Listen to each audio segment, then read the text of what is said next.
Welcome in, everyone, to our second episode of the digital My Wheelhouse. The first Yes. with Uncle Mike returning to the panel.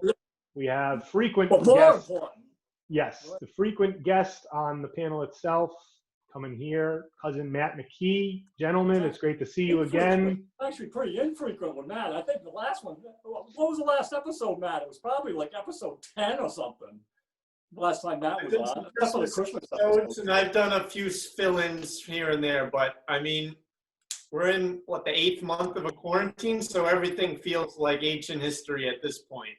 Yes, it's been ages since we've been in the studio. It'll be interesting to talk to them and try and figure out when opening up will happen again. I think they've moved locations, but that's to figure out in the future.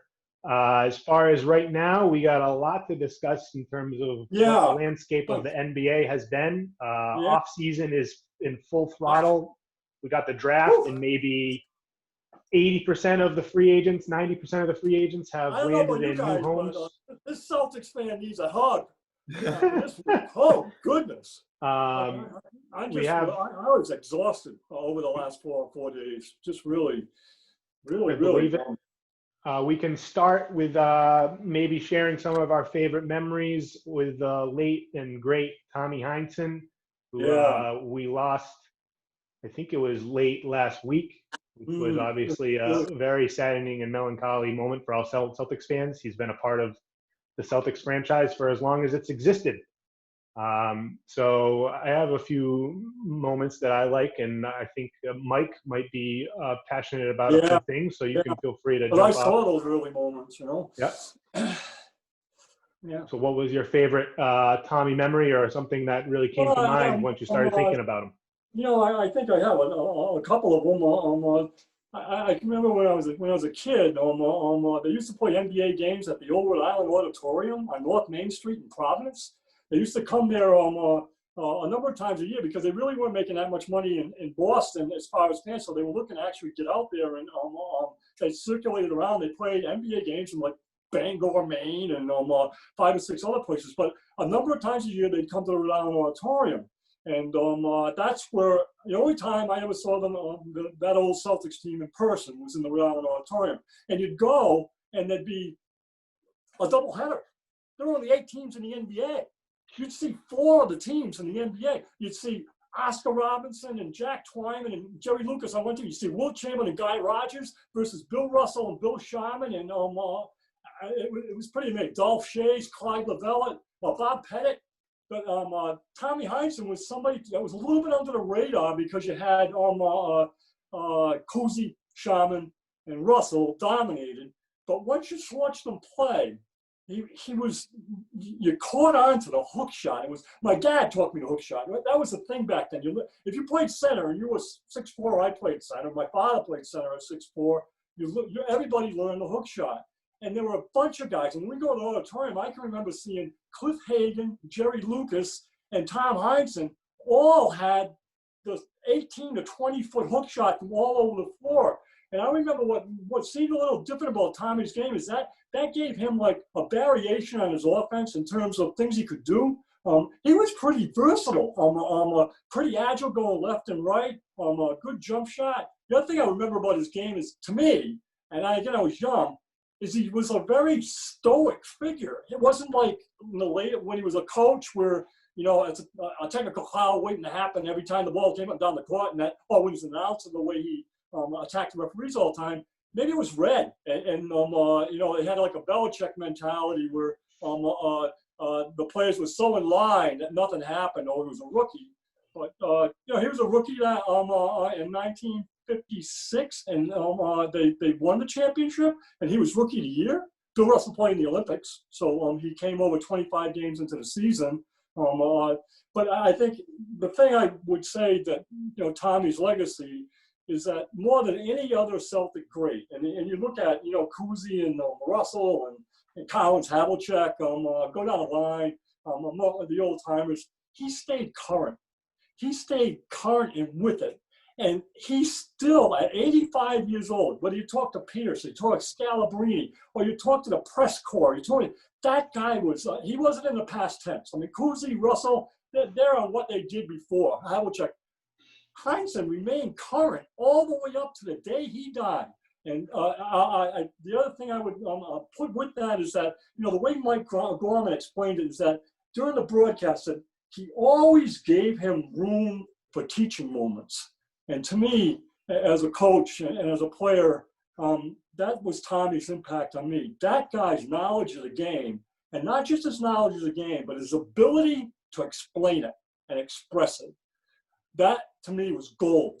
And Gorman used to make sure during broadcast that he always gave him those teaching moments. So Tommy was teaching that game, and Marcus Smart, you just go down all players that they're always sitting with him in the press room before the games. They're all circulating around. He was teaching that game all the way to the end. One last thing before you guys can talk is that they won the championship in 74 and 76, right?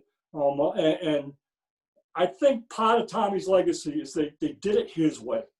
That was his team. That was his style of play. He brought that run to the max, pressure the other team, make them play faster. And that was his lot. He owned that. And he gave that to his team. Sink or swim, do or die. That was Tommy Heinsohn selling that to JoJo White and Dave Cowens. And it won them 2 championships. And of course, Heinsohn, Tommy held on to that right to the end. He to this day, what he wanted is to run.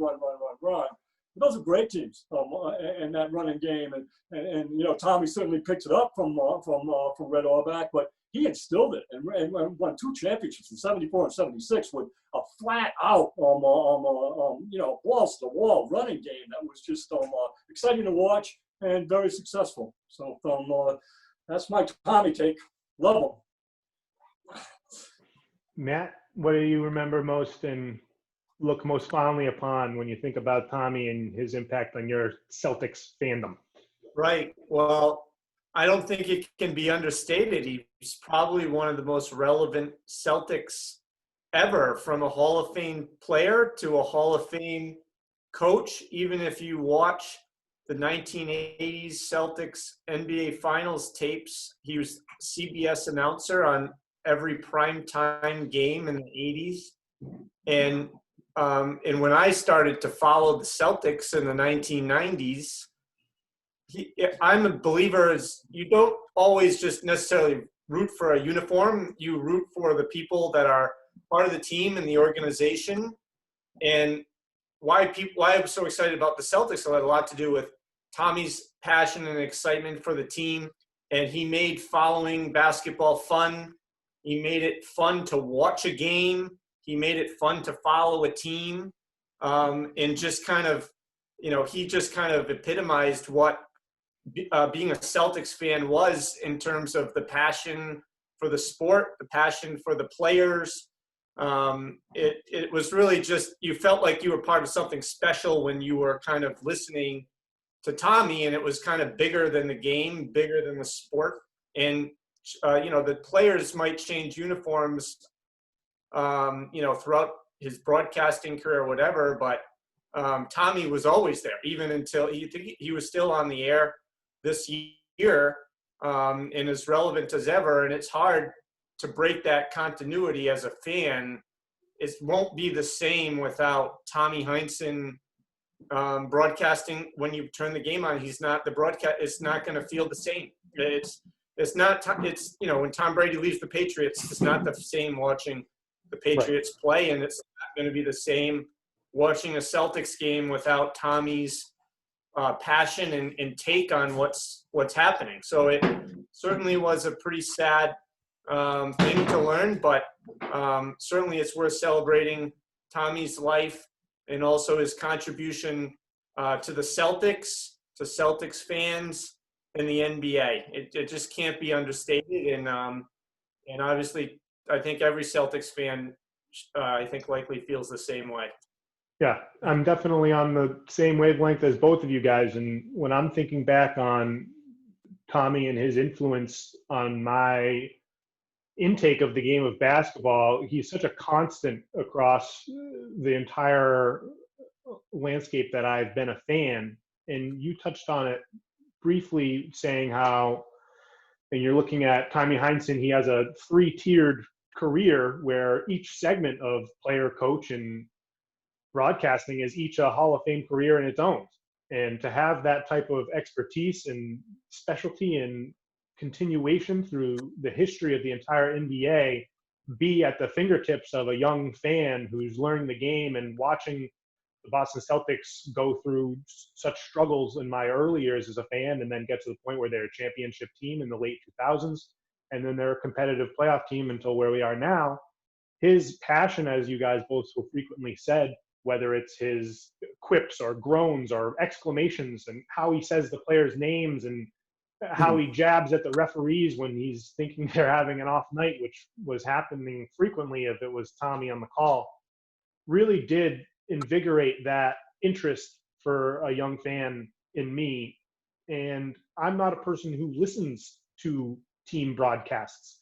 I think for the large majority of the league, the color guys, the people that they have calling these games for maybe 25 of the 30 NBA teams, I'm muting and I'm listening to a podcast or I'm listening to music or I'm listening to nothing because I know I'm gaining absolutely zero bits of information about the game of basketball or about the game that I'm watching itself. But that's different with Tommy. And even if he can be biased and goofy, he offers so much outside of that. He's such a dynamic presence that you have to have the volume up high when he's calling a game. And it's going to be hard moving forward watching these games. I wouldn't be surprised, and no disrespect to Gorman. I think Gorman is fantastic and one of the best at his job. But it's going to be very interesting to see if Scal and others can fill that void. And I understand that those are big shoes to fill and no one will fill it perfectly, but it'll be very interesting to see. My most favorite looking back, not essentially from my perspective as a fan, but just the idea of Tommy in general, is listening to Celtics player interviews and their discussion of Tommy Heinsohn. Even before his passing of this week, there was such a unusually tangible intimidation factor there with these players. The first time getting the passage of Tommy, his approval meant so much to these players that you would otherwise think that would be so distant from what the entity that is Tommy Heinsohn. But they cared so much about having his input and having his approval for them being a member of the Celtics organization. It was kind of like he was a gatekeeper for being a part of this franchise. And you could tell listening to players all the way from guys we have now, whether it's Jalen or people that are misconstrued for their time here that are here no longer. One of the funnier ones I listened to more recently was Terry Rozier. But you could just tell there's so much admiration there for Tommy. And I think that's going to continue with the guys that have prior relationships with him moving forward. And hopefully the team can do some type of memoriam. I'm not sure what's going to be done. I bet you he gets some type of statue or what have you, but it's going to be something we miss. Tommy wants him to wear his number for the whole season. I don't know like a number patch. Like 15. I think that's probably a good bet. But let's move from the history of the Celtics, all encompassed into one legendary figure that we salute and rest in peace, the Tommy. What we're dealing with currently, these Boston Celtics, maybe an attribute that the fans are struggling with since the beginning of last season is the shifting of expectations and what that leads to in terms of disappointment or just overall things not going how you would hope they would go.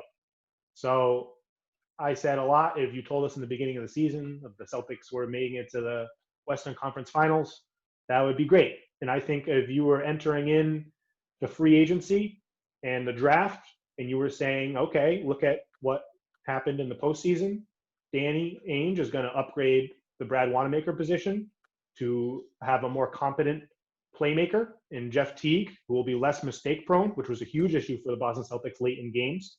He's going to upgrade the Enes Kanter position with an equal caliber rebounder and a much, much more proficient shot blocker and rim protector and defender in general with Tristan Thompson.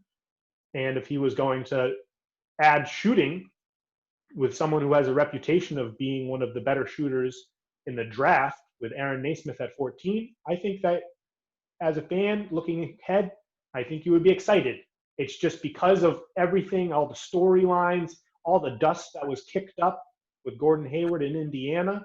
I think a lot of Celtics fans are disgruntled, and they think that Danny didn't do that great of a job. He fell short. He didn't land a major free agent, or he didn't not swindle, but he didn't flip Gordon Hayward into some actual pieces that this team could be playing heavy rotation minutes. So while I do share some level of disappointment that we weren't able to match those high expectations that were realistic for a bit, and we can discuss why those kind of fell through, I think overall I'm optimistic and I'm positive looking forward. I think with the improvement that we're going to have from our young players, we should be fine moving forward. But overall, when you just take a macro perspective of the draft, the free agency, what you thought was possible and what ended up happening, I mean, other than that, we drafted Peyton Pritchard at 26. We ended up dumping the 30th pick, which was likely. We drafted a second-round guy, Jan Madar, who I thought was going to be a drafting stash, but I'm hearing he might come over and do some time in Maine with the Red Claws. So it should be interesting. We still may land another $3 million, $4 million free agent signing for the back end of the bench. But what stands off the page for you, and what's your mindset overall moving to the next season that starts in 20-something days, Mike? Well, for me, again, these last 4 days, I worse than last year, certainly with with the Horford and Kyrie and all that situation. It was really trying, and I think the only way for me to plug in right now is other people's podcasts or the mainstream media, and I am really disgruntled at Celtics Nation with how they've treated Danny Ainge and Brad. To me, I don't think it's being a homer. I'm sorry. I'm a Celtics fan. I believe in Danny Ainge, and I believe in Brad, and I am going to stick with them all the way down the line. The give and take and the back and forth over the last 4 days, I mean, to the point of fire Danny Ainge. He's never done a damn thing for this team. Let's dump it. And this goes right across. Do you guys watch the Garden Report? I like the Garden Report. And I think I think they're really connected. I mean, Cedric Maxwell was on for an hour with them yesterday, but no matter whether it's on 98.5 or the Celtic broadcast, they're all very, very rarely when you're hearing any support for Danny Ainge. And I know, yeah, there were ups and downs, and there were twists and turns that were unbelievable. It's like, did Danny Ainge, did he screw up? Did he? I never felt that way. I always felt like, man, he's the guy that's doing it. We're not there with him. Either you trust and believe in him or not. And at some points, I'm going, man, you're not even a Celtics fan if you're feeling like this about this team. I mean, you can be passionate if you want, and maybe it's the casual fan in me, but I'm not a casual fan. Maybe the casual fan is who I'm listening to, but it's also the media, and they were driving me nuts with that over the last 4 days. And I'm glad it worked out the way it did. And I can't say I haven't got disappointment, but I still believe. And I think we've got a tremendous GM and a tremendous coach. And there's other good ones. Pat Riley and Spoelstra are outstanding. There's other combinations, but we've got one of them. And there's no reason to think that we got to blow it up. And it was kind of, in the end, I mean, we're never going to hear it unless, and maybe we won't even believe it from Danny Ainge. But did he have what was happening? What was really happening all this time? Did he always have Tristan Thompson in his pocket? Was he looking at Miles Turner and saying, like I'm saying, and like Osberg was saying, he's not good enough. He's soft. Perkins is saying he's soft. It's not really what I want. So I'm going to ask for more. And I don't think we should. But do you always know he had Tristan Thompson? And then, because that turned over so fast, it was almost like everybody's hanging Danny Ainge, and 15 minutes later, he's got Tristan Thompson and Teague. And it's like, okay, we can back off now, we can relax a little more. As far as the team itself, I mean, I'll just say, there's a lot to talk about, and I'll let Matt talk after this thought, is that as we entered the playoffs, and we lost to Miami, my takes were, I'd be interested on that because I ran this by Shea a little bit, is that there's three things I learned about the Celtics team. through watching the bubble, and they're concerns, even though I have the faith and confidence and everything. And number one is there's no longer a cardiac Kemba. It's not cardiac Kemba. We don't have the end game Kemba. We don't have that Kemba. And whatever that Kemba was, it's not what we got. And I still think he's the point guard for the team, but he's not what we expected in terms of end game, getting to the rim, finishing, scoring, making the plays, so that's number one. Number two, we don't have Mamba mentality Tatum. And again, he's perfect. He's really good, but he's not Mamba mentality Tatum. We saw too many times during that series that it turns off. And when he's advertising himself as having become a disciple of a mentality that you expect to carry all the time, that's still another step for him. And we need that, because if he's going to become our Bill Russell, Larry Bird, or whatever he's going to be, I want to see it with if he's going to have the Mamba mentality and have it 40 minutes a game, that doesn't come and go. Either you got it or you don't. When you go a half without scoring, without rebounding in key games, you got a ways to go in terms of your mentality. The third one, and Shea did not agree with me on this, and I know a lot of people probably don't, but I don't think we have leader Marcus Smart. I feel as though Marcus Smart is not a leader, and he needs to back off from that. And he can be Marcus Smart, and he can play his game, and it's awesome, and we love it.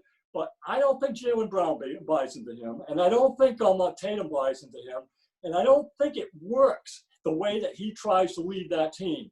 And I don't like what happened in the locker room. I know it happens to all teams, and I would say that team, when you look across the league and you pick out cultures that are the Miami culture looks really good right now. There's other cultures in the league. The San Antonio culture is come and gone. But there are cultures in the league that are so strong. And we've always said the Celtics have a strong culture. But in reality, since Gordon Hayward went down 5 minutes into his career, that culture has been challenged to the max. And I don't know whether we've recovered from that. And I don't know where it's headed from that. But the culture that we thought we had when we brought Gordon Hayward in here with Brad Stevens and that connection, and Al Horford, that mentality and that culture and the old Celtics culture, I don't think Smart is the right guy to carry that forward, and I don't know who is. So I'm looking for who the leader is on that team. I'm looking for Tatum to show a mentality that's stronger for 40 minutes a game, 48 minutes a game, and I'm looking for a reality that's not going to be cardiac Kemba, because what Brad Stevens did and what he does, and again, a coach does this, and I'm not going to hold it against him, but in reality, he just had unconditional faith in Kemba. And he also had unconditional faith in Gordon Hayward. And he had to do that, but it didn't work in our favor.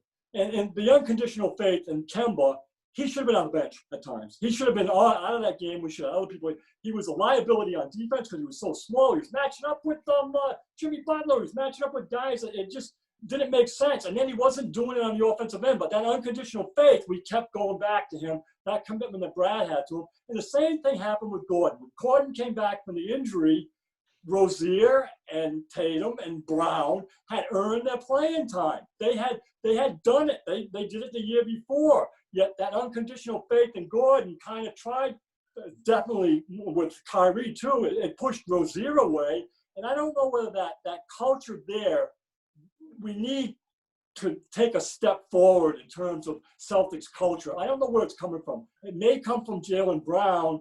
I don't know who else.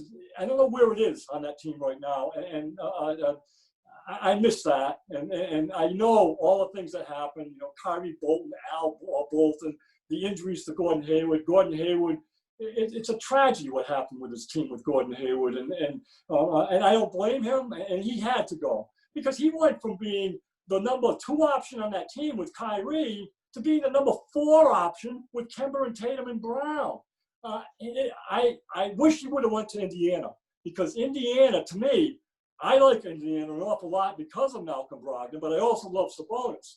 And I think maybe as good a threesome as anybody in any team in the league would have been Malcolm Brogdon, Gordon Hayward, and Sabonis going forward. I would have loved to see that team play. And I think that's the environment that Gordon Hayward needs. If he averaged 18 points a game as the fourth option on this team, he can average 22 a game, 8 rebounds, 5 assists, and play his game. And but Charlotte, he's going to be lost. And in Indiana, it would have been a beautiful team to watch. And I have so much belief in Brogdon. So with thinking about those concerns that Mike has, whether it's the culture, which I don't think is that huge of an issue, leadership, Tatum's ability to have some mental fortitude. We just saw across our screens today that he signed that max rookie extension for 5 years and $195 million. So he's going to be here for a while. Or whether it's with how to deal with Kemba's clear and not enormous, but somewhat decline. Looking through it, the lens of those issues, how do you think what has happened so far this offseason has maybe addressed or ignored or overshadowed what Mike was looking for a different solution? Do you think that any of those issues are in a better place than they were before, or do you have new issues, or what's your mindset about the Celtics overall, Matt?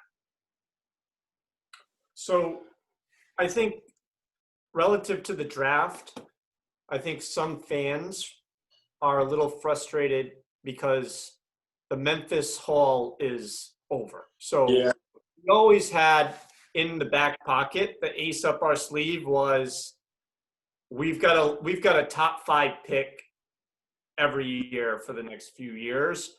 And the next Tatum, the next Brown is coming. And that kind of, leeway there is now gone. So I think as a fan, now you're kind of stuck to you whatever you have is what you have, and you're going to be at the back of the draft without really adding premier talent, without some pretty serious, maneuvers from Danny Ainge. So I think that might be one reason for just the frustration, because, in hindsight, it's misguided because Tatum was a hit. That was a direct hit. Brown was a direct hit too. Smart, that was the Embiid draft, so you could argue that, we could have did a little better in that lottery. But Smart was not a bad hit either. So they really did very well. The 14th pick that they got this year, supposedly, if he really is the best shooter in the draft, which could be debated, that is a piece that this team needs, is an automatic knockdown shooter with the type of aggressive play styles that Kemba, Brown, and Tatum all have. So I think without knowing much about how that's going to pan out, just on paper, that looks like a very good fit for the team. So I think that might explain some of the mindset. I'm not of that mindset. I'm pretty optimistic of the future of the team. It's strange how expectations change so quickly. 3 or 4 years ago, the Celtics were fortunate to get out of any playoff series. And now we have a legitimate franchise player with Tatum. He's 22 years old. Larry Bird's rookie year, Larry Bird was 23 years old. So I think to nitpick on Tatum right now, he's been in the Eastern Conference Finals twice, the best player on the Eastern Conference Final twice. I'm pretty optimistic, or at least it's in the hands of Tatum and Brown. Brown made a huge leap this year. So I think it's really in their hands whether or not they're going to make that leap. I think it's fair to question if that leap is going to happen. But from a fan's perspective, they have a chance that those guys can take the next step. They're already all-stars. Whether they can go from all-stars to legitimate MVP contenders, that's going to be on their work ethic. That's going to be on their passion for what they do. So I don't know. I don't know that I would bet on Tatum going from Tatum to an MVP perennial MVP. I don't know that I would make that bet, but as a fan, you've got two legitimate all-stars. I'm not as down on Kemba as you guys are. I understand he was a defensive liability in the playoffs.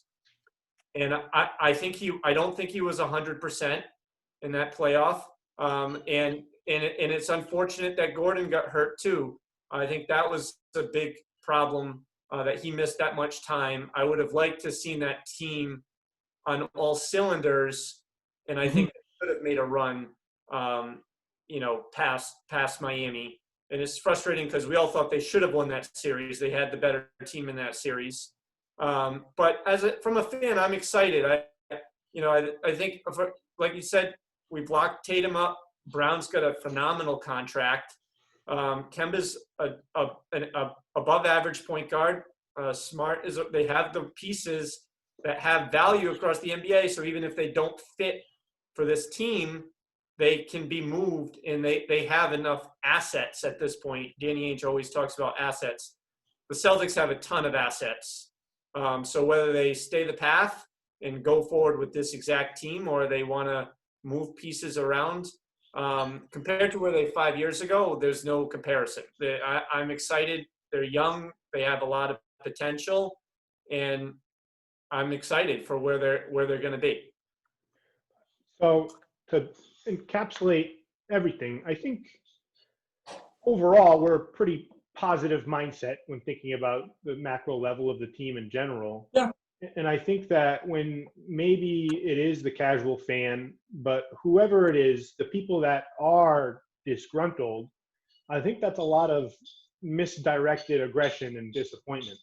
And they're seeing things not going how there was a potential framework laid out for a Miles Turner, and Doug McDermott was the rumored offer that Indiana had given the Celtics for Gordon Hayward in a sign and trade, which obviously in retrospect sounds great because we got, to this point, nothing for Gordon Hayward. But what I don't think people realize is there was no reason for Danny Ainge to think that he didn't have the leverage. There was only two teams in the entire NBA that had more cap space available than the contract that the Indiana Pacers was willing to offer Gordon Hayward in exchange for this sign and trade deal, whether it was going to be what they said, Miles Turner and Doug McDermott, or whether they were going to meet in the middle somewhere that included TJ Warren or a second round draft pick or what have you. The only teams that could have had anything to do with messing that up were the New York Knicks and the Charlotte Hornets. And even with the Charlotte Hornets, we saw that when they did land, frankly, a terrible contract for a Gordon Hayward player who has a ceiling as a borderline all-star, but we've seen nothing but an injury-laden season that once he does return from whatever hiccup he's coming off of, whether it's wrist or ankle or what have you, it takes him time to kick back up, to get into the flow of his game, and to get back to playing that caliber player that he has the potential to be and that he showed that he was back in Utah. So he's a lot different player from what we saw 4 years ago from the Utah Jazz to what he is now, where he's signing a contract like the years in Boston didn't even happen. Like these detrimental injuries that are going to have long-term lingering effects on his performance aren't there. Like his role in the Celtics was at times problematic because he was prioritized over other players that maybe he shouldn't have been. So when I'm looking at everything here, I think a lot of this, as I said, disappointment and aggressiveness towards Danny Ainge is misdirected and should be directed at Gordon Hayward. The only reason that we don't have Miles Turner and TJ Warden, Miles Turner and a second-round pick and Doug McDermott, is because, one, Kupchak and the Charlotte Hornets were willing to make an atrocious offer for 4 years, $120 million, making Hayward a $30 million player, very similar to contracts that they gave out in the past that were miserable, and we've seen how those have panned out, whether it's Batum or Michael Kidd-Gilchrist or Cody Zeller or whatever you are. They have a history of making very bad offerings to free agents that are underperforming based off of previous money. and Gordon Hayward dipping out on a likely verbal agreement with Indiana that Danny probably discussed with all three parties, saying, Gordon, I think your time here is probably done. You have an unfortunate and snake-bitten road so far here with the Boston Celtics, and even if the ceiling is there for you to fit in to a versatile offense where there's multiple wing players with multiple responsibilities and the ability to fulfill multiple roles, it hasn't worked. And let's get you to a situation where you and your family can be more comfortable and you can feel happier and more fulfilled as a greater priority on that team. And I guarantee that Gordon said, okay, I would like to go to Indiana. And so Danny probably called up Indiana and was on the phone and was saying, Gordon wants to play there. Do you have interest in signing him? Indiana says, yeah, we'll also give him an overpay. We'll pay him 4 years, $100 million, $25 million a year for, as I said, a player with a lot of question marks. Probably only one or two, as I said, teams in the league that could potentially even offer more than $25 million. Never mind whether or not they would be willing to. So for Gordon Hayward, he's getting offered $25 million a year. He's getting met all of his likely demands. I don't want to call them demands, but his interests are being met. They probably had some type of verbal agreement to the point where let's just hammer out the details. This is going to happen. This is where you're going to be. We heard that Gordon and Robin moved their kids back there and enrolled their kids in school in Indiana. Obviously, this was pretty far along the path in terms of coming to fruition. And clearly what happened was Mike Kupchak, whatever, I forget his first name, made a boneheaded move, decided to stretch a player and cost himself some more cap harm $27 million moving forward. On top of Hayward's salary, he's going to pay Batum $27 million next year. Flexing Nicholas Batum, so basically he's going to be paying $7 or $8 million a year for the next 3 years to free up the cap to sign Gordon Hayward so he can make $5 million more per year. This is a player who has already earned over $100 million in his career. I'm angry at Gordon Hayward. I'm not angry at Danny Ainge. I think he did everything he was supposed to. Look how good Indiana was going to be with Hayward, and I was going to put them in the mix with everybody in the East, and Charlotte certainly. So I'm surprised that Gordon Hayward didn't want basketball-wise what he saw in Indiana compared to basketball-wise what he has in Charlotte. And there's no other way to describe it rather than he sold himself for $5 million more a year to go play in a situation that will likely be worse off, less likely to win. His role will probably be very similar, except the players he's playing with aren't going to be able to help maximize his game. So it's going to be harder for him. If he does have a higher usage, it's going to be a higher stressed usage where he's getting more defensive attention. I don't understand. The lines don't connect in terms of why his thought process would be to go to the Hornets. Not in defense of Gordon, but there was a sense, and again, we don't know because we don't know. We're never going to know what the conversations were. And I'm assuming that Gordon Hayward was still tied at the hip with Brad and that and Danny Ainge and the three of them. But one of my music heroes died about a week ago, Jerry Jeff Walker, and in lyrics in one of his songs was, "Be careful how you play the game, or the game plays you." Mm-hmm. And when you look at Danny Ainge, there was that perception. And maybe Gordon Hayward had that perception himself where Danny's playing this game in a way that this game with Indiana may end up playing him because he's not getting Oladipo and he's not getting Warren. I think he could have. What's the whole story with that? So now Michael Jordan calls him, right? Michael Jordan actually called Gordon Hayward and said, 100, here it is. And Hayward goes, you would have hoped there was more communication going on there, but that quote I just gave you, a lot of people were thinking that about Danny Ainge. Exactly that, It just leaves me with a bad taste in my mouth. If the only thing that Danny Ainge did wrong was assuming that he had more leverage than he had because secretly there was a back pocket deal being made between a boneheaded GM and Gordon Hayward, who was going to be willing to throw away a verbal agreement for X amount of dollars. I can't blame Danny for that. I mean, that spun him around. There's no reason he should have expected What that. was the backup? What was the backup if Indiana's offer was too rich? Gordon would end up back with the Celtics. You think that was the backup? That would have been my guess. And I just think that my likely expectation was that some level of deal was going to be made with Indiana regardless. And I don't think that a player like Oladipo or TJ Warren could have been out of question. I just think it would have taken more finagling, whether it was a future first-round pick and Romeo Langford and Naismith that needed to be out of the deal, what have you. I think there was a conjunction of players and picks and assets overall that would have made it work. They just needed time to discuss what was happening. Only hearing two deals, the first deal that Indiana offered, which, as we said, if Danny accepted it at the time, would have been nice, and that's really the only issue that you can have, or whether it was the deal that you heard where Danny wanted Oladipo and Turner straight for Gordon Hayward. There's middle ground there. There was more time to be made. Gordon just decided, there's $30 million, I'm going for it.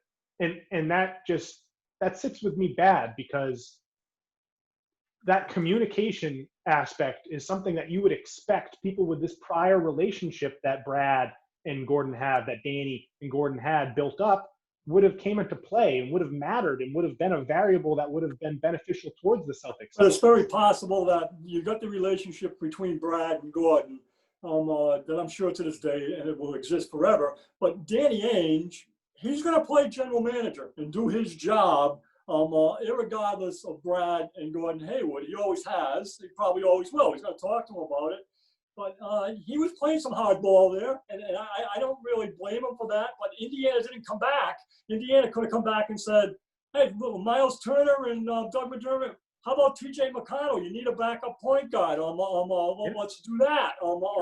But that wasn't that. You don't know whether that was developing or not. And to ask for TJ Warren, who just averaged 20 points a game for that team and scored 53 points in the bubble, was one of the best players, and 6'8", and a player, and Oladipo, that was beyond, if that's true, that was posturing. That's not something that was even in the cards that it could possibly happen. But that's okay. I'm saying he had the wiggle room to posture. Posturing was allowed. I don't know. It's tough. And I understand that's the biggest issue people have. Is, hey, I got a question from Matt. Matt, as the best shooter in the family, and a shooter with a lot of confidence, and a shooter that no matter where he went, no matter what gym he went, no matter what team he played for, still had the confidence to knock down shots over and over again. Why does somebody like Carson Edwards come in here who can shoot the lights out, but then his confidence goes south and he doesn't have it no more? And what does that say about Nesmith and the confidence going forward? Is the NBA such a big ticket that it can destroy you mentally? Or a shooter like yourself, why aren't you always a shooter no matter what happens? So what the heck happened to Carson Edwards? And it's got me nervous about what could happen with Nesmith, that, once he's into that bright light. So I asked Matt, what allows you to shoot like that, no matter who you're playing for, no matter what time of day it is, no matter what it is, that belief in your shot is always there. And what would Nesmith have to have that would allow him to do that?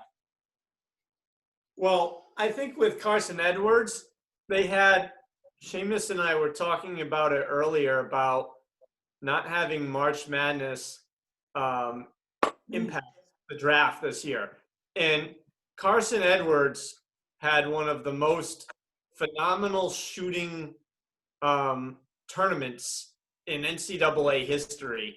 And as a shooter, sometimes you have games where you don't miss, or stretches where you just don't miss. And I don't know that Carson Edwards, when Steph Curry was at Davidson, he was like you knew every game he played, he was lights out. Like, it was not Carson Edwards. He played how many years at Purdue? 3 years, 4? Yeah. Was it 2?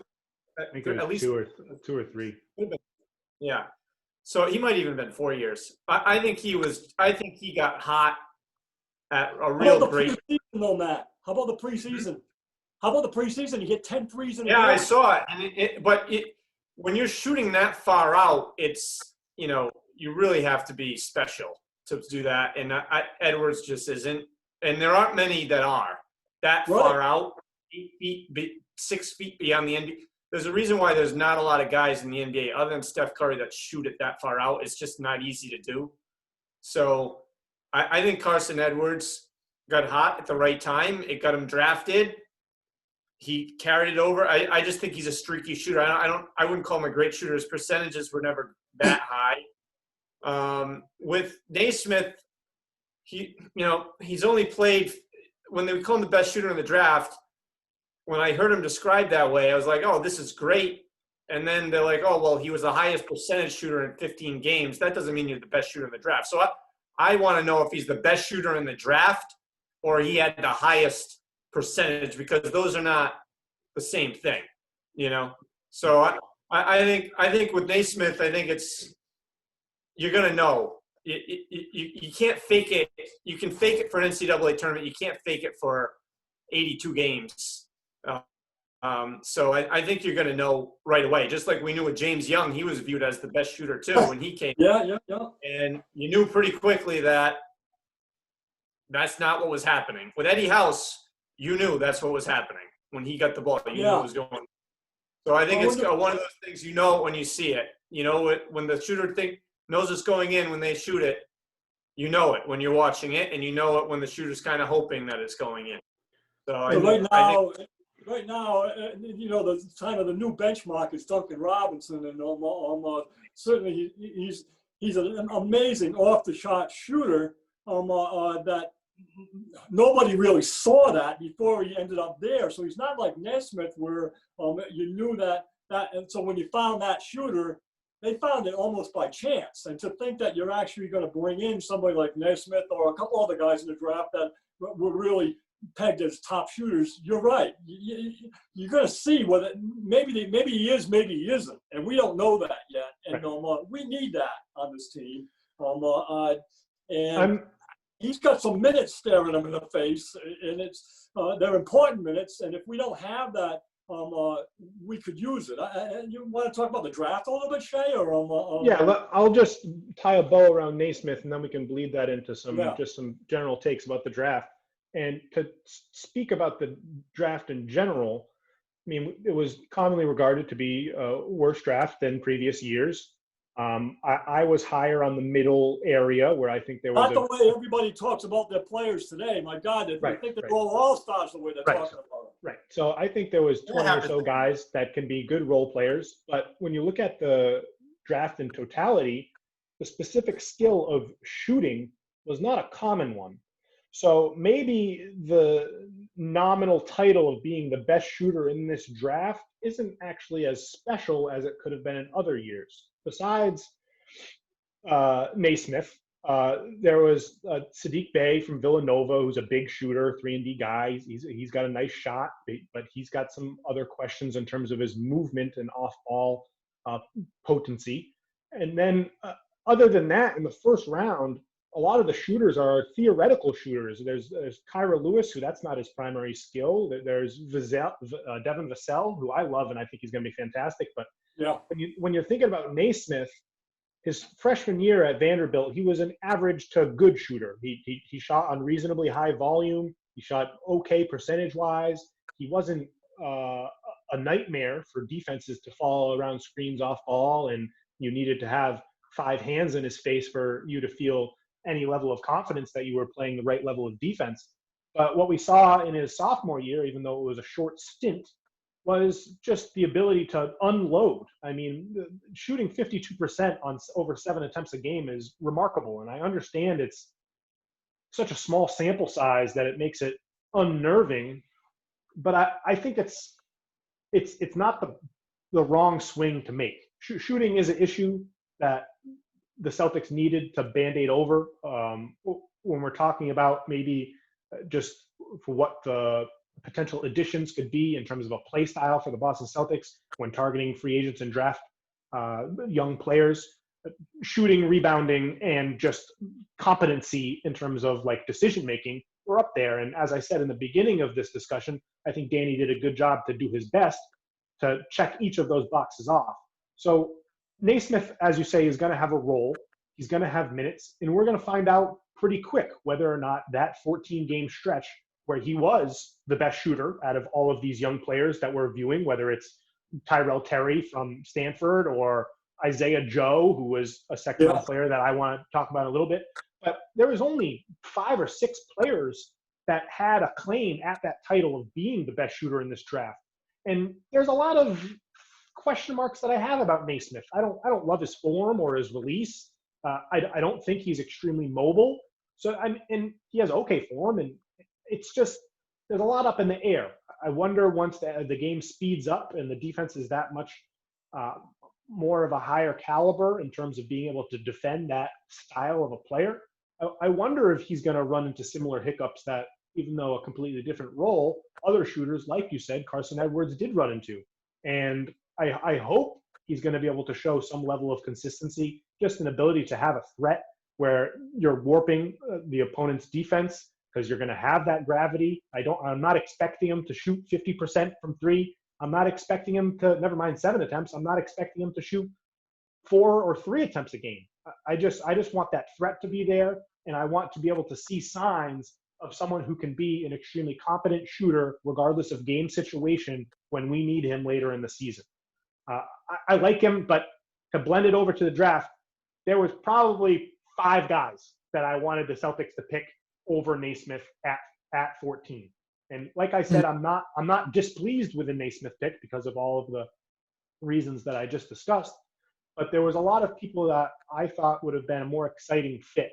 One guy who I think has probably one of the best landing spots in the entire draft, and someone who Mike was extremely high on before I had time to dive into him, and who I'm really, really excited about having the potential to be one of the 2 or 3 best players in this entire draft, is Precious Achiuwa out of Memphis.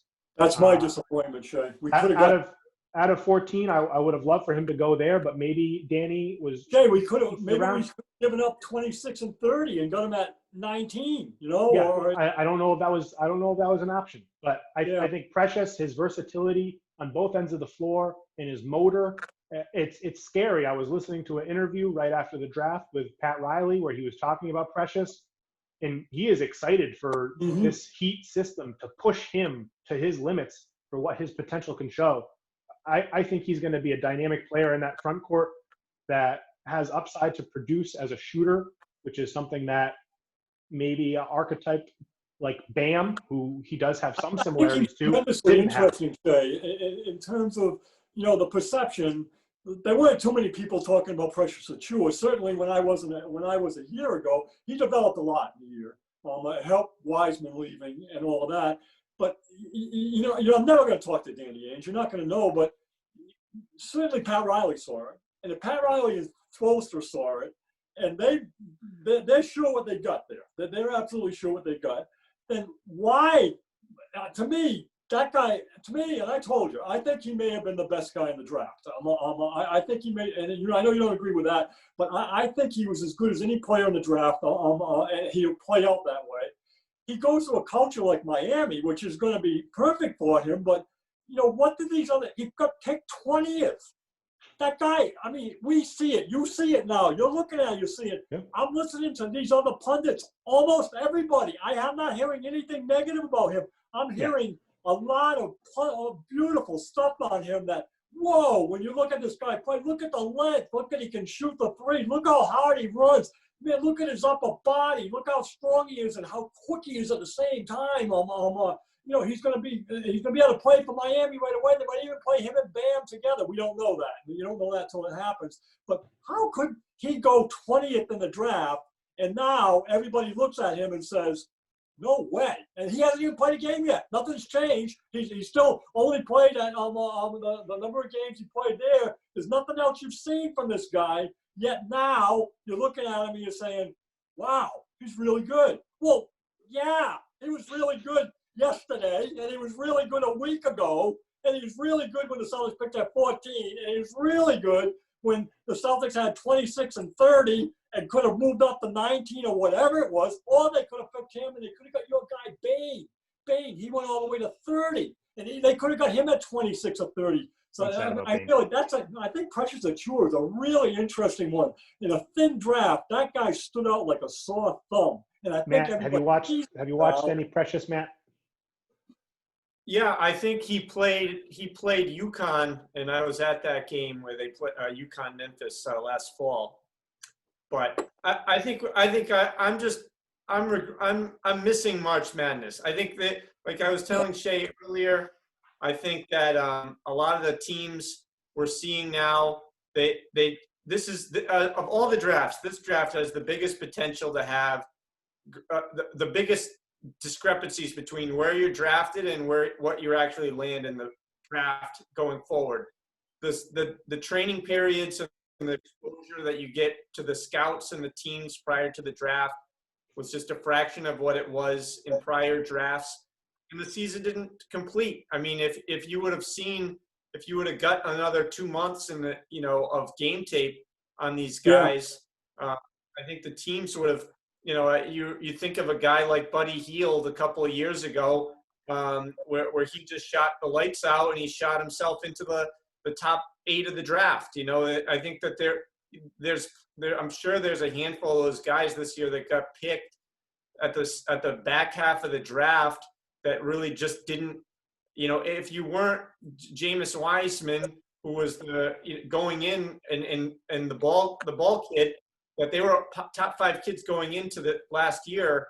The guys that didn't get a chance to play their way up into this draft. So I think a guy like Precious, if he's the real deal, it makes. I think there's going to be more of those finds in this draft than others before. What we're going to see is the players that do succeed in this draft, where the tiering of players is so difficult to try to separate player 4 from player 20, that landing spot and the culture and the ability for their team to develop them is going to be what is most directly tied with who the best players in the draft are. So for that reason, I'm just looking at the draft board. I'm thinking 4 years from now, 5 years from now, my pick for the 3 best players in this draft are Wiseman, Vassell, and Precious. And I'm just thinking. Yeah, you go a long way in a week. I'm just thinking, and I had Precious after I dove in when I talked to Mike a couple weeks ago about Precious Achiuwa and where he had him on his board. Mike saying that he was a top 2-3 guy for him, and I hadn't done a ton of film work on Precious. I just seen surface level highlights here and there. And once I actually started getting into game watching, tip to final buzzer. There was a lot more there than I was seeing through the cracks of whatever entity was making these highlight videos. And just the ability to impact the game in multiple ways is what really is going to be able to be capitalized by teams like the San Antonio Spurs and the Miami Heat with both Vassell and Precious. And when you look at Precious, he averaged like 19 and 13 a game. Jay, while I'm thinking about it, let me say something about him, because to me, it's one of the that I caught about him very early, is that innately, they talk about him not having a real feel for the game or a history into the game yet, so he's not really fundamentally as good as you want to be. But I'll tell you where he's fundamentally as good as I think he's awesome. Watch that guy rebound and watch him block out. And watch the position he gets and how quick he gets position. Rebound is all. I mean, Tommy Heinsohn will tell you, when that ball leaves the shooter's hands, you can't be waiting. You've got to go get position immediately. He blocks out with his arms out, gets position right away, and he rebounds on you up. That guy is a monster rebounder. And I don't know how you can miss that. And so fundamentally, he was sound. And in that area, I mean, if all you are is sound as a rebounder, that's enough of a fundamental for me. Yep. And what I liked about the draft is a little off topic, but I like how you don't know the pick anymore when they say it. I feel like going back like 7 years, started like saying, like you'd have the analyst come on and say, well, it's going to be Joe Smith on the next pick from, and then it takes, because we used to do pick every pick. We'd have to put the name in a hat, and we would do the draft all the way through. and we couldn't do it anymore because people would just, we'd have to like put on mute or something because the draft, they'd be spoiling every pick. I kind of like the no spoilers anymore. So you like the facade on the television of not knowing what's picked next, even though on social media Adrian Wojnarowski and Shams Charania are tipping off the pick, because you must not have seen it, but I knew who was getting picked 8th when they were on the 5th Well, on pick. the TV they weren't saying it. The TV they weren't saying it. Okay. No, they weren't doing that. The other thing I liked about the draft, I liked them, with the COVID environment. I liked them at home in their family room, sitting on the couch. That was pretty cool. And I also thought there were more tears shed than any other draft. My God, there were some tears. I mean, Obi Toppin and Maxey. Hey, I'll tell you on Maxey. Did you see the clip of him playing his father? Yep. And his father picked his pocket so cleanly. It was what a major turnover. His Maxey can handle like crazy, and he's putting the move on his dad, and his dad takes it right off him. Clean. Yep.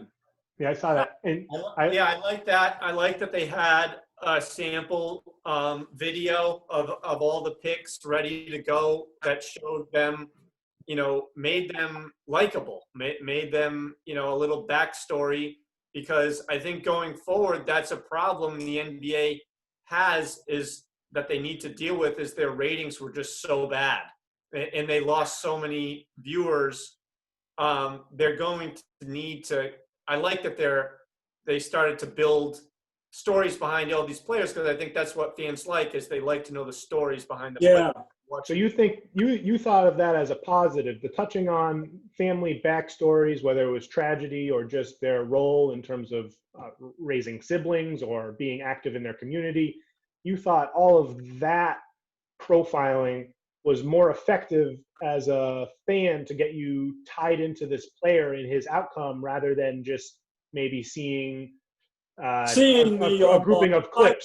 $5,000 suit and the $4,000 shoes, Well, yeah. Well, I don't want that that either. I'm just saying, I think there needs to be a little bit more of a middle ground where Billis is saying 2 sentences, Jay Williams says 1 sentence, Mike Schmidt says 1 sentence, and then you got 6 minutes talking about each player's background. And I don't have a problem with that, and I like that they're profiling it, and I don't know what the right word is for it, and whether it's humanizing or just kind of paralleling them to the average viewer who has gone through struggles. But I think there needs to be a little bit counterweight on the balance towards profiling and highlighting what this guy is, what his play is. Can he shoot? Can he handle the ball? What positions can he defend? How is he going to fit in with the Phoenix Suns? Should they have picked someone else?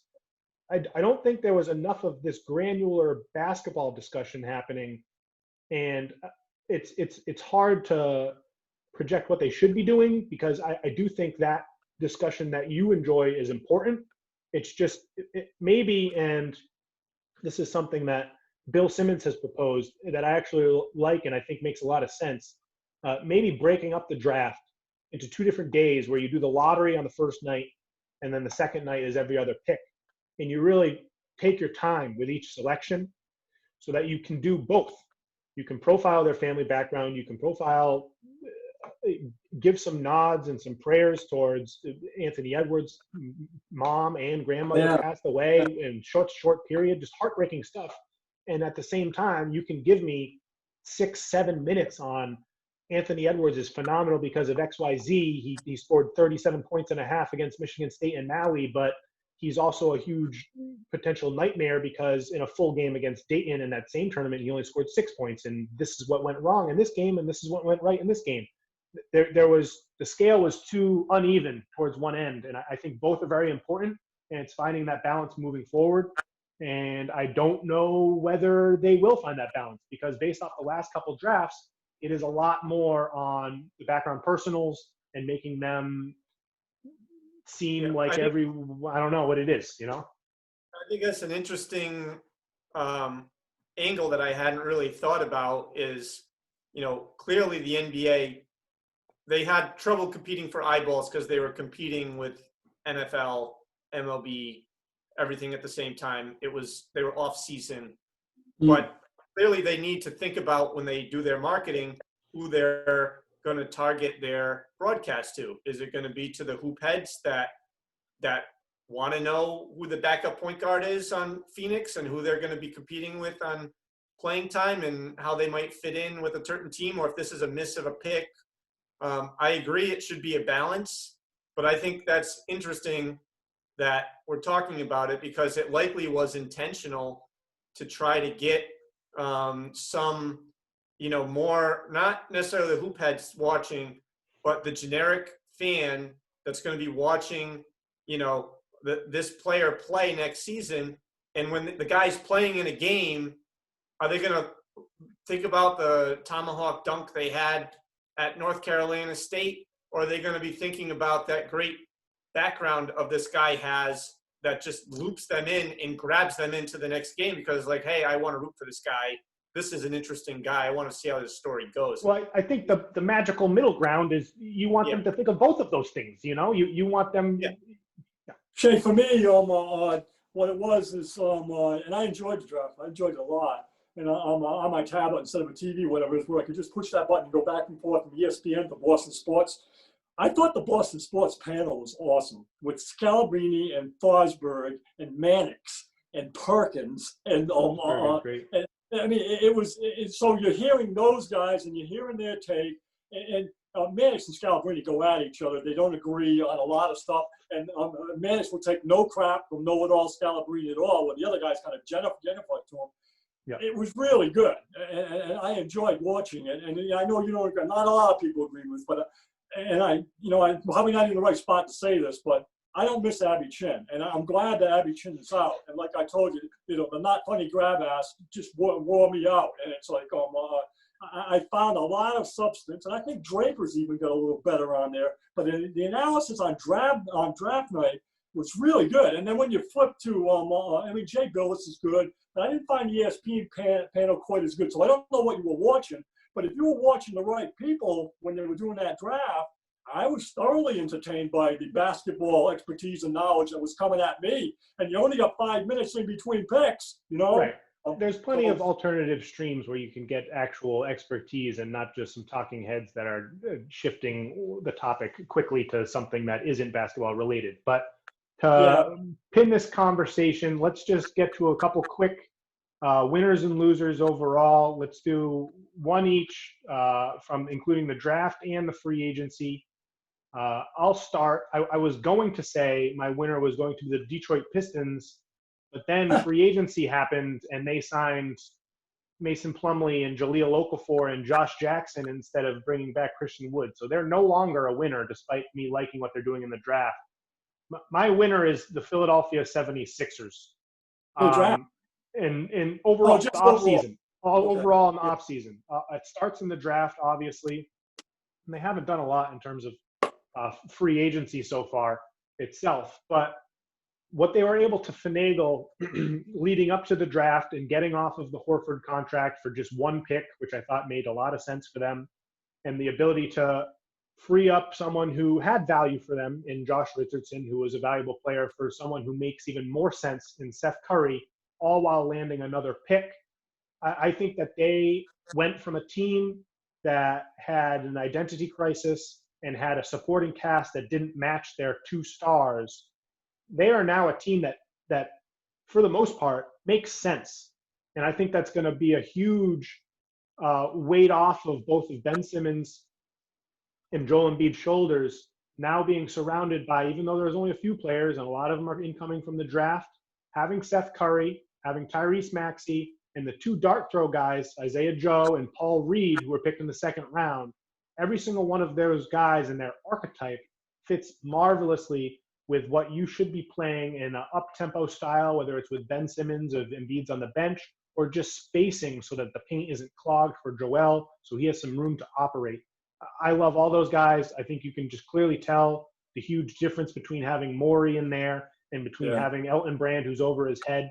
The level of competence shoots through the roof. I think other Eastern Conference teams need to be wary of the Philadelphia 76ers. I think this team is akin to the contender that it was being considered in the beginning of last season that we saw crash and burn.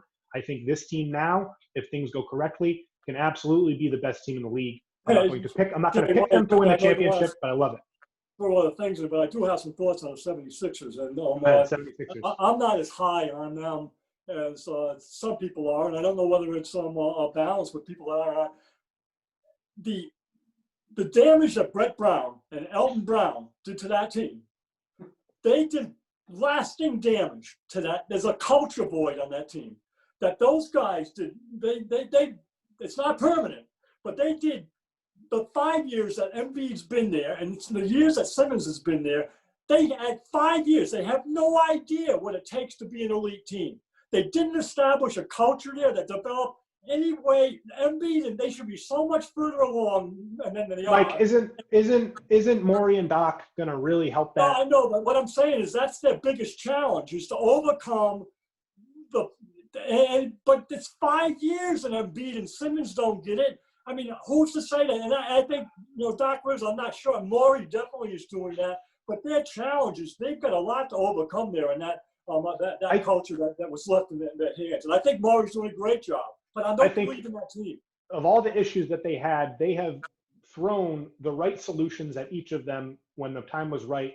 Every step of the way so far. Team, Shay, what is it? How do you play Embiid and Simmons that 5 years in they don't have it?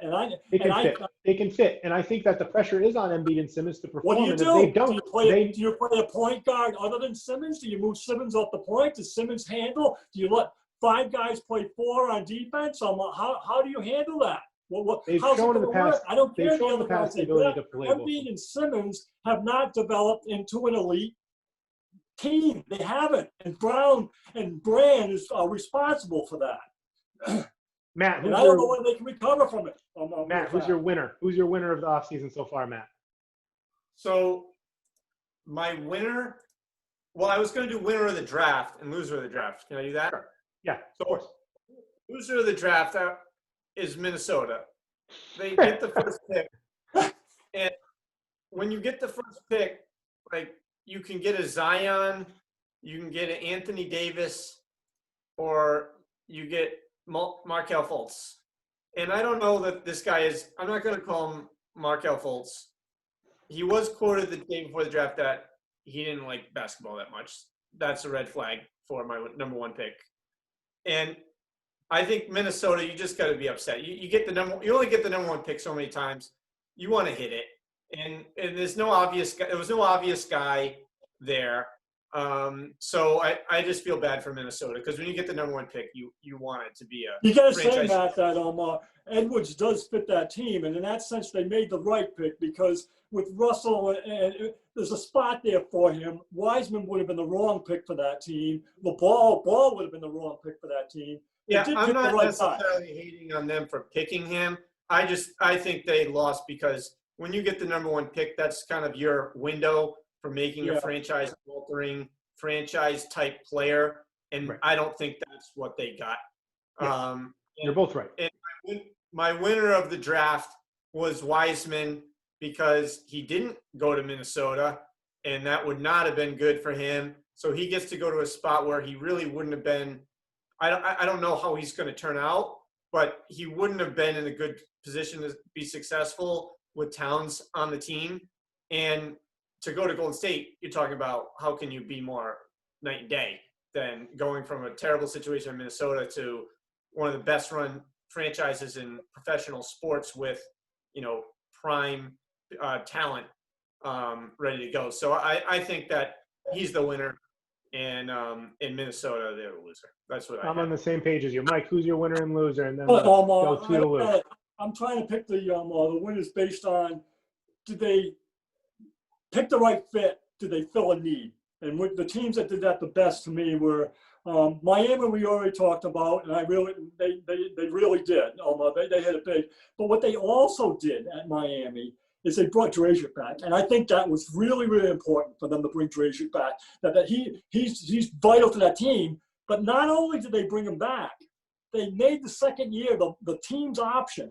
And so that they've also, they wouldn't sign Crowder because Crowder wanted a second or third year. So what they're doing is they're opening space just in case Giannis knocks on their door and says, so they're already preparing for that. I think it's Miami is setting themselves up big time in terms of and they've established a culture there with the fitness of that team and the mentality. What they did with Jimmy Butler and where he's come anyways, I think they're a real plus. I think the Celtics are a plus. I give them they filled a need. Finally, they filled a need with their pick with a shooter. And I trust Danny. I question what's the matter with Tremont Waters? Why we like Tremont Waters a lot. He did it in the G League. He was like an MVP caliber player in the G League. Why is Pritchard all of a sudden the guy when we got Tremont Waters? Is it the 4 inches? But Pritchard's got very short arms. He doesn't play defense. So I question that, but I say the Pac-10, Danny's all over that. He's from Oregon. He knows the ball. So there's something there he sees in this guy that's got to be special. So I say they fit a need. I think the Raptors fit a need. And you know how I like Precious Achiuwa, but I also really like Malachi Flynn. And I think that with the chance that Van Fleet was not going to be there, that Malachi Flynn was really important for that team. And with Lowry getting older, I think Malachi Flynn is a player. And I think I would have been looking at him instead of Pritchard and ahead of most of the other point guards too. That's just my opinion on that guy. I just love the way he plays. So who's your loser? Who's your my loser? loser would be I'll give it to first is the Phoenix Suns. I think Jalen Smith was picked way ahead of schedule, and that I'm not that crazy high on him. But they could have done better than him at 10. I don't think he was a top 10 pick, and I question Charlotte. What are they going to do? Are they writing Rozier off?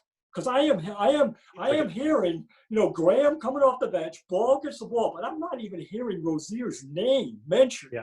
And there's a guy that went down there, so they've got Ball, Rozier, and Graham. I don't know what Michael Jordan picked Kwame Brown, didn't he? Yes, I don't trust his player evaluation. He's got a history there.